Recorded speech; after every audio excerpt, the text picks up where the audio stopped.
Hi, welcome back, Wayward Sons. We're here. Hello. I'm Paul. I'm the DM. Hi, I'm Stephen, and I am playing Lehane, the half-elf monk, and he's very stressed out.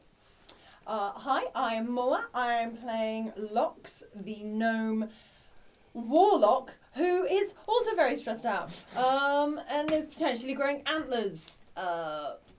We'll find out, won't we? We will.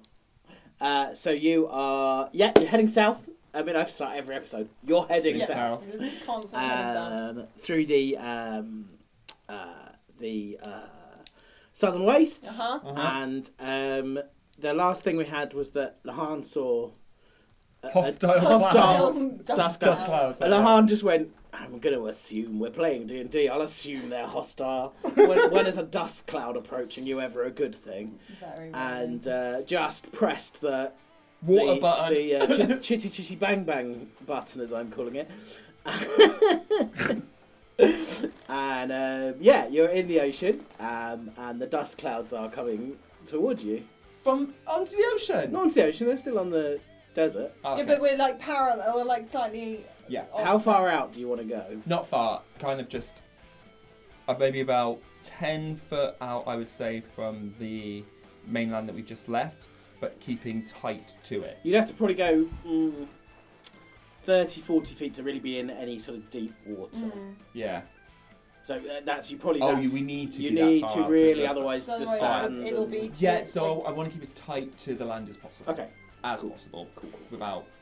Lox can explain this. No, Lehane will know this stuff. Stephen doesn't. Lehane will know this stuff. Yeah. So Lehane's been around ships and boats all his life, yeah. and you'd know how to navigate the shallows. Yeah.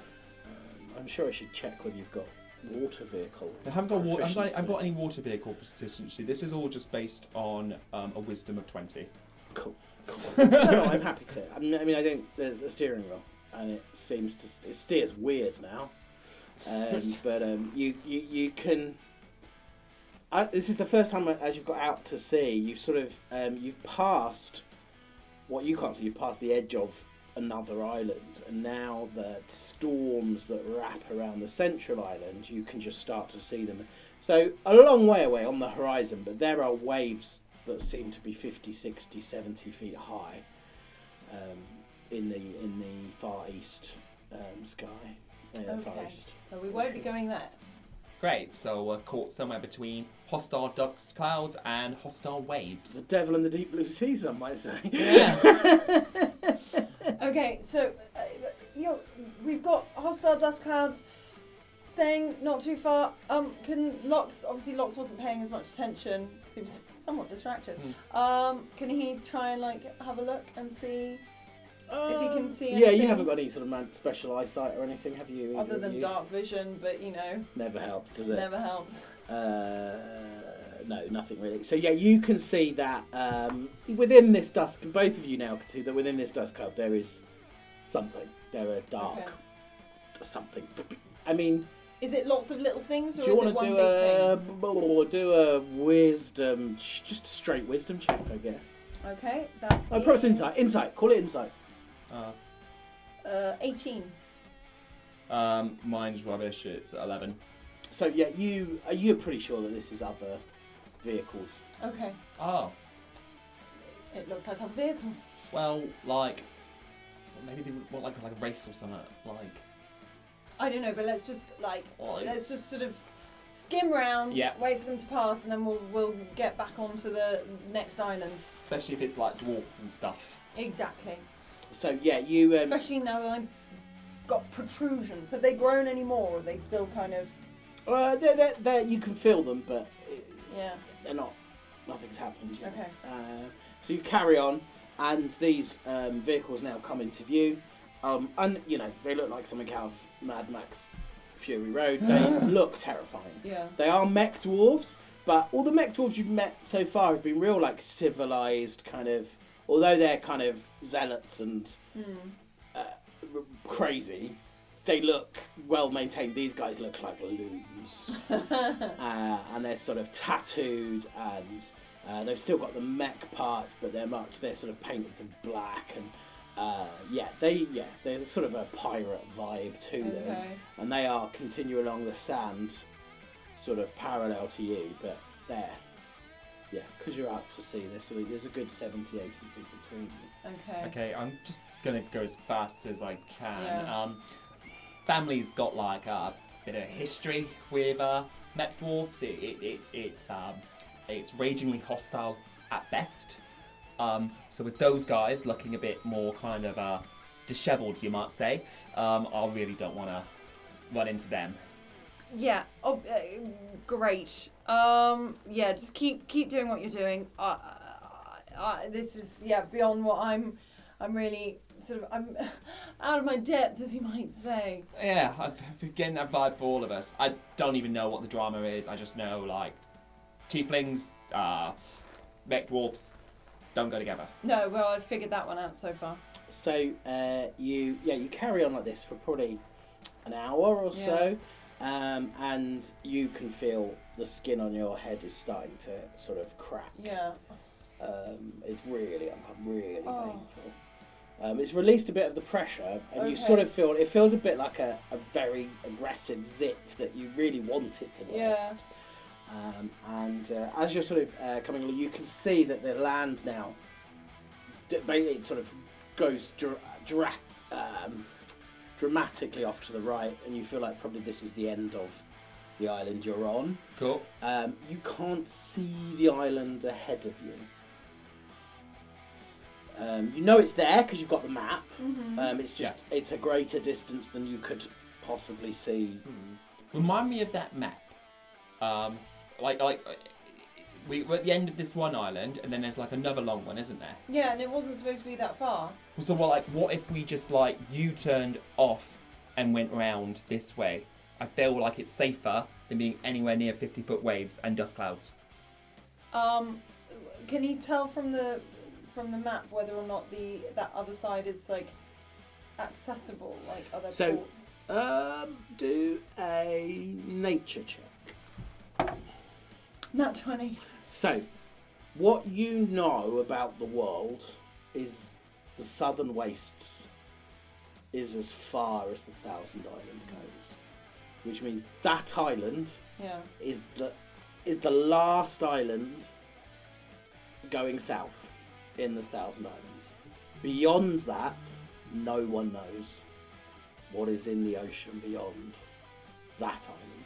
So if you take Lehane's plan, you would definitely be heading away from the sort of stormy oceans in the centre of the southern waste, but you'll be heading into the complete unknown. But you can probably try and get to the next island and go on back onto the land. Yeah. I think, Right, so land, what do you think? I mean, we could maybe just duck round and get back onto land rather than staying afloat. Aye, Captain. And Lehane will do that. So, sorry, Lehane's going to go onto the land. Onto this land So here when it comes into view. cut through. So Okay. explain. So hang on, re-explain what you were saying. So So you have just come to the end of one island. yeah. You are pretty sure that ahead of you is the next island. Yeah. But imagine the distance between England Calais Calais and Dover. Okay. It is visible on a good day, Okay. and it's that kind of distance where you think we wouldn't have to go far to be able to see Yeah. the next bit of land, but it's not quite visible from where you are. Okay. And what you can see on the map is that the southern side of the other island is very rocky. Yeah. Yeah, and that's risky. Okay. You know what? I think let's try and so rather than going to one side of it, let's stay central. Yeah. And aim and just point and wait until we see something. Right. Cool. Lehane, can you do a nature check at advantage? Gonna need that. 14. Okay. So you jet out into the ocean. And yeah, you're travelling again for probably half an hour. And Lox is getting real antsy. And he's like, shit, have we lost the land? And then you spot it on the horizon. And 14 was just about enough. So so the ocean here is pretty stormy. They're not stormy, but there's decent sized waves. It's hard work keeping afloat, and do me a perception check. Oh no, we're doing perception checks and there's a map. Ominous. I don't know why I did that. 7. That one. Oh god. Everything looks fine. Fine. Yeah, It's great. I can't really see much myself. Just Yeah. keep going straight. As you're sort of holding this conversation, you look at Lox's head, and there are clearly, I mean, the horns are a couple of inches now. They've broken through the skin, and there's this sort of furry. They're not pointy. They're sort of, just furry little horns. So, feeling horny, mate? And he'll sort of grip his hand. I mean, it's been like constant. If they weren't coming out of your head, they'd feel really nice. Oh, sort of velvety. Yeah. And he's just gonna and just keep his hands sort of always with his like hands around them, again like clutching his head together, just kind of disbelieving of what is going on. And he's gonna kind of like have one hand to that, one hand to the stone, and just say, "Lily, what are you doing to me?" Have you got any like disguise magical stuff, like disguise self, or something that could just like maybe they won't disappear, but like it won't be visible to anyone else? No, absolutely not. I mean, I've prestidigitation. Yeah, no, even I know that's a shit one, and I don't do magic. Yeah. So, as you say, Lily, Yeah. from behind you, you feel this sort of freezing ray. Both of us. Both of you. And I rolled a nat 20 to hit. So you are hit by freezing ice. You take 24 cold damage. And sort of ice is freezing around you. But, so that's happened as you hit said at Lily. So, can you roll on your wild surge? Oh. Whilst that's happening, Fuck.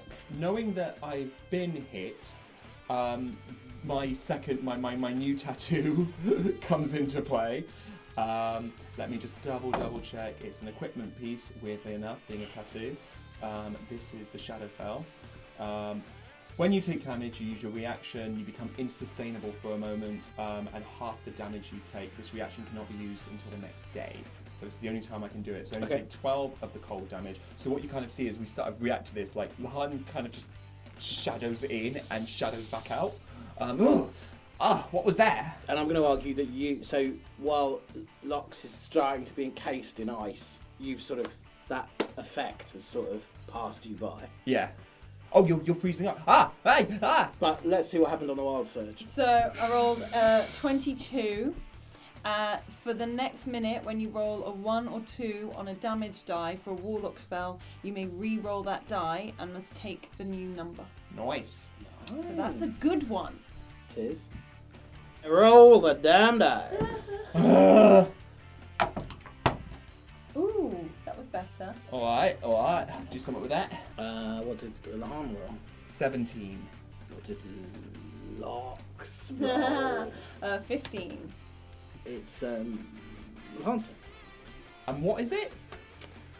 You turn around and you can sort of see this icy, undead figure has crawled up onto the back of your water tank.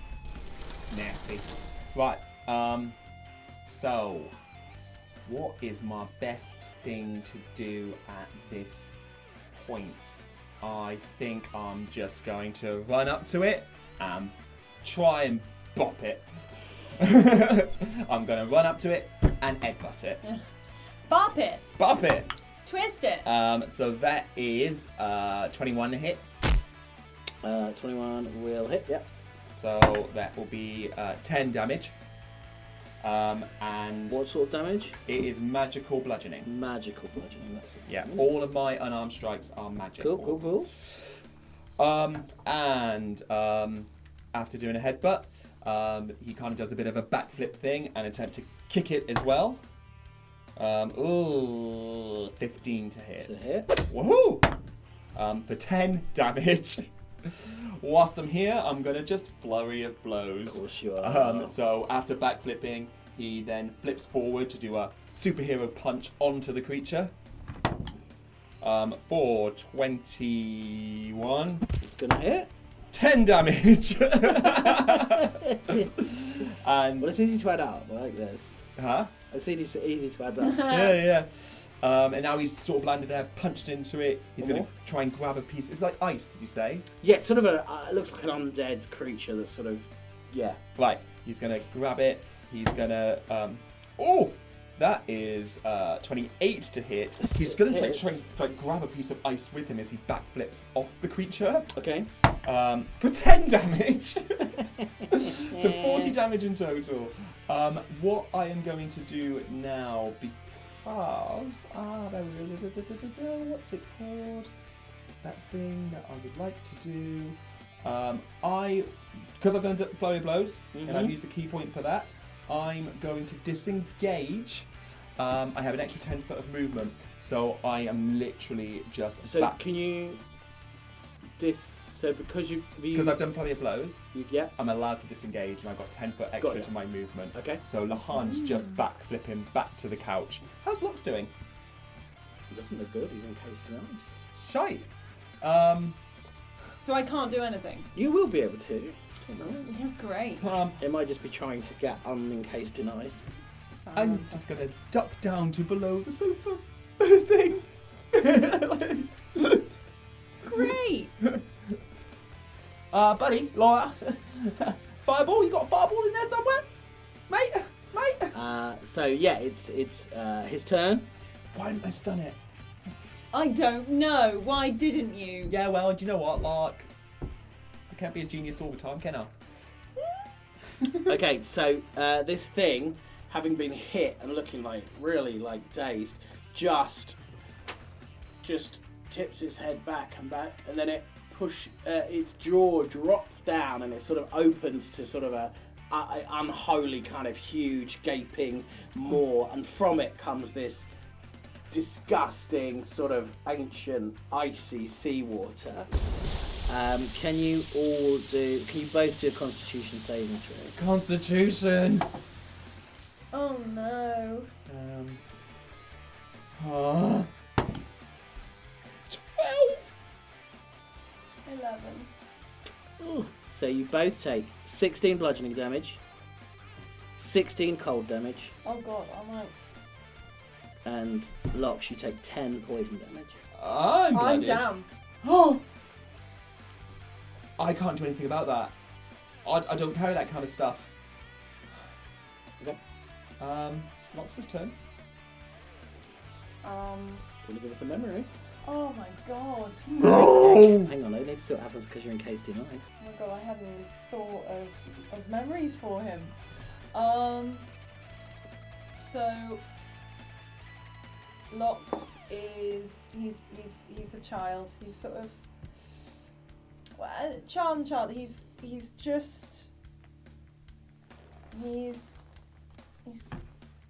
young teenager, sort of tweeny, I guess, in the grand schemes of gnomish living, and he's surrounded by all of his brothers and sisters, and he's having to be like the one in charge of them all because mum's been at the hospital, mum and dad have been at the hospital, and they're coming back, and we're having to get everyone sort of well presented. Obviously there's nannies everywhere, but Lox is feeling really like he's in charge. He's got to make everyone on their best behaviour. And mum and dad arrive back, and they've got this little bundle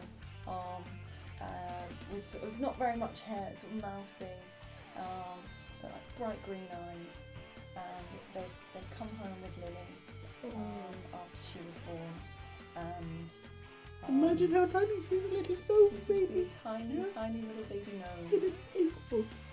Is she in a flower pot? and they sit Lox down on the sofa. So to meet your youngest sister. And that's his memory. Okay. Lehane is, if a monk could rage. I mean, Lox looks terrible. Yeah. And Lehane is not happy, so he's like, and flips from the sofa back towards the creature. It's like, you are fucking dead, mate. And goes in with a flying kick to the creature for 25. That's a To hit, hit, yeah, sorry. That's a hit, yeah. 10 damage. Can I get a Constitution saving throw from the creature? Fuck. 17's the DC. I got 9. Does that pass? It does not pass, unfortunately. You can't do anything till the end of your next turn. Okay. And my attacks now have advantage. Okay. And we're going to do a flurry of blows. So can you do another 4 attacks on top of the one you just did? I can do 3 more. 3 more, okay. So that is dirty 20. Oh, blimey. Yep. 18. 18 damage? 18 hits. I'm just going to do hits first Oh, and I'll okay, do damages yeah, later. yeah. Cool. So that's 2 hits. And a 22 hits as well. Yep. So that is 15 base damage just from my modifier. And you can have 10 on top of the 15, so 25 from just those 3 hits. Yep. How is this creature looking? Looks bad. Cool. And Lehane's just going to kind of stand there, looking all cocky, kind of like, come on then, give us what you got. Yeah, you can't do anything. What's your next memory? In fact, he's still sort of half in the water, so he's literally not doing anything. And he's sort of basically goes. It's sort of a bit Titanic-esque. Yeah. Lehane's just going to kick that thing off and just be. It's stunned. It can't move, so it's just going to. And I'm going to run up to Lox and do a medicine check. Is he still in ice? He's encased in ice. Yeah. What? I gotta be quick. I don't have fire, and Lily, I didn't see eye to eye all the time, and that's just us. It's our thing. It was fun, wasn't it? Like Bents, isn't it? But yeah, your brother really needs you right now. I literally don't know what else to do. Do me a wild magic surge. Oh. Okay. Come on, Lily. 79. Yeah, you looked at me as if I had an answer. I don't know. On the table. 79. Oh no. For the next minute, any liquid you touch freezes solid up to 10 feet in all directions. So there's now just this 10-foot block of ice. 10 feet in every. It's huge. It's 10 feet in each. It's a 20-foot cube block of ice. Really? I'm just gonna start punching at ice. Okay, do an attack then. We've got 25 hits. Do you want damage or? Yeah, damage. That'll be 8. Okay. He's just gonna keep going. He's just gonna be manically punching and punching. Yeah, to try and get Lox out. After a few turns, you smash this ice apart, and Lox is not moving. Medicine on a corpse with a crystal. Medicine on a corpse with a crystal. Sorry, buddy. Touches the crystal. Lily. You sort of suddenly have this thought that maybe the electricity sparking in the engine might Do a better. do something. Might do. Lehane is smart, Stephen is not. So, picking up Lox, taking him to the electricity. Let's, I don't know, like, how can he... So it's literally in front of you is just this massive coils, and electricity's been sparking the whole time. You can see it, it's there. He must have rubber in his costume somewhere. But you can probably toss Lox from where you are. What, into electricity? I feel like... Mate, I've got Yes, I've got yes! nothing. Let's just toss him into electricity. Okay. He's gonna roll dice! So yeah, I mean, you basically you feel this electricity, and Lox sort of breathes this breath of air, sits up, and you're quite badly burned. Yeah. But However, all the liquid around me turns to ice. oh yeah, so temper. It's for the next minute. So yeah, around the whole thing is ice now. You're in a sort of block of ice. The whole car is sort of can't move. Well, it's any liquid I For a touch, minute. so it's Well, only you if see- there's well- Yeah, only if liquid there's liquid near me, or like I'm touching liquid. It's anyone. Sweat. And the horns now are fully out. You've basically got huge sort of stag's antlers. God. One side of your face is horribly burned, and you are on 3 points of exhaustion. Fucking hell! Remind me what that means. 3 points of exhaustion is skill checks. I want to say your speed is halved, which is not great when you're a gnome. And I think everything you do is at disadvantage. And I think we'll leave Lox and Lehane In pitiful state. floating in the open ocean. Yeah. Cool. I don't like it. At least I'm not dead again. You can say, I'll let you say the words. Oh, go out into the world and roll the damn dice.